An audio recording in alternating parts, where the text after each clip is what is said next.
இந்த பாருங்கள் ஃப்ரெண்ட்ஸ், இதுதான் கிளைக்கான் மீன். ஏற்கனவே உங்களுக்கு சொல்லியிருக்கேன். கிளைக்கான் இது பாறை, குட்டி பாறை. இது வந்து சீலா, சரிங்களா? சீலா. இந்த சீலா வந்து 100 ரூபாயின்னு வாங்கினேன், குட்டி சீலா. இந்த வாழை வந்து 200 ரூபா. இது பெரிய வாழை. இது சம்மாட்டி வாழைன்னு சொல்லுவாங்க தூத்துக்குடியில். இங்கே பாருங்கள், பெரிய வாழை. இதை வந்து சம்மாட்டி வாழைன்னு சொல்லுவாங்க. இது மொத்தம் 350 ரூபாயின்னு இந்த மீன் பூரா வாங்கியிருக்கேன் பாருங்கள்.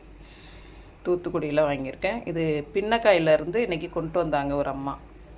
அங்கேருந்து கொண்டு வருவாங்க. நல்லா ஃப்ரெஷ்ஷாக இருக்கும் மீன். பார்த்திங்களா, ஃப்ரெஷ்ஷாக இருக்கும் மீன் ஃபுல்லாக. வாங்கின இந்த மீன் நல்லாயிருக்கு. இப்போ வந்து போட்லாம் போகாமல் இருக்கிறனால ரேட்டு ஜாஸ்தின்னு சொல்லுவாங்க. ஆனால் இவங்க பரவாயில்ல, எனக்கு தந்துட்டு போயிருக்காங்க 350 ரூபாயின்னு.